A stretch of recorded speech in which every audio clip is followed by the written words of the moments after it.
Assalamualaikum warahmatullahi wabarakatuh. Perkenalkan, nama saya Yoja Asti Fahliza dari semester 2B, nomor absen 29.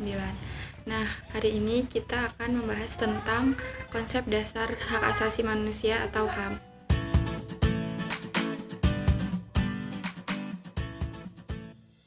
Materi yang pertama yaitu pengertian HAM. Dalam bahasa Prancis, HAM biasa disebut dengan istilah droit de homme. Dalam bahasa Belanda, HAM biasa disebut dengan istilah mensenrechten, dan dalam bahasa Inggris, HAM biasa disebut dengan human rights. Nah, jadi apa sih sebenarnya HAM itu? Secara umum, HAM dapat diartikan sebagai hak-hak dasar yang dimiliki manusia sejak lahir.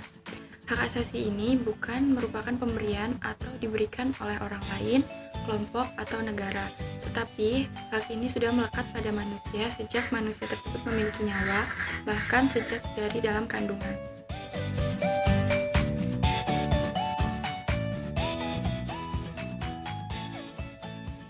Selanjutnya yaitu karakteristik HAM. Jadi HAM memiliki 3 karakteristik. Yang pertama universal, yang kedua tidak dapat dibagi, dan yang ketiga keterkaitan dan ketergantungan. Yang pertama yaitu universal. HAM bersifat universal karena hak asasi ini dimiliki oleh semua manusia, meskipun setiap orang terlahir dengan ras, warna kulit, budaya, bahasa, dan kewarganegaraan yang berbeda. Jadi, HAM ini dimiliki oleh setiap manusia tanpa adanya pengecualian. Yang kedua yaitu tidak dapat dibagi.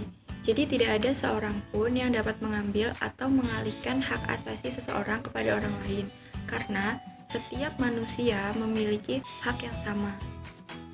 Yang ketiga yaitu keberkaitan dan ketergantungan. Hak asasi manusia harus diperhitungkan sebagai satu kesatuan yang menyeluruh dan tidak dapat dipisahkan, karena hak sosial, ekonomi, politik, sipil, dan budaya merupakan suatu kesatuan yang saling berkaitan dan tidak dapat dipisahkan.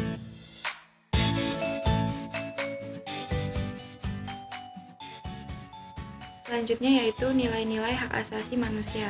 Jadi nilai-nilai HAM ini dibagi menjadi 2. Yang pertama non-diskriminasi dan yang kedua adalah setara. Yang pertama yaitu non-diskriminasi. Hak asasi manusia lahir untuk menghapuskan kesenjangan yang masih sering terjadi di berbagai tempat.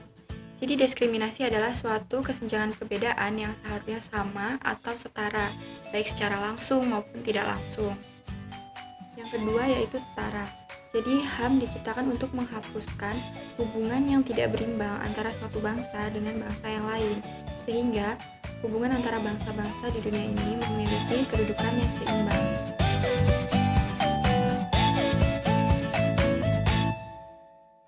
Yang terakhir yaitu ruang lingkup HAM.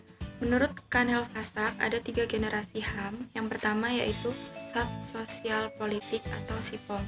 Jadi hak SIPOL ini lahir sekitar abad ke-17. Generasi pertama ini lebih menempatkan HAM ke dalam terminologi negatif atau freedom from dibandingkan nilai positif atau rights to. Sehingga hak sipil politik ini sering dianggap sebagai hak negatif. Yang kedua ada hak ekonomi, sosial, dan budaya atau ESOSBUD. Generasi ini lahir dari tradisi sosialis. Jadi generasi ini lebih menempatkan HAM kepada nilai positif atau rights to dibandingkan dengan nilai negatif atau freedom from. Dan generasi ini lebih menekankan intervensi negara untuk memproduksi lebih banyak nilai-nilai yang ada. Yang terakhir yaitu hak atas pembangunan. Jadi generasi ini mengusung hak solidaritas dengan menarik inti dan mengonseptualkan kembali harapan dari 2 generasi sebelumnya. Sekian materi yang dapat saya sampaikan. Mohon maaf apabila ada kekurangan dan kesalahan.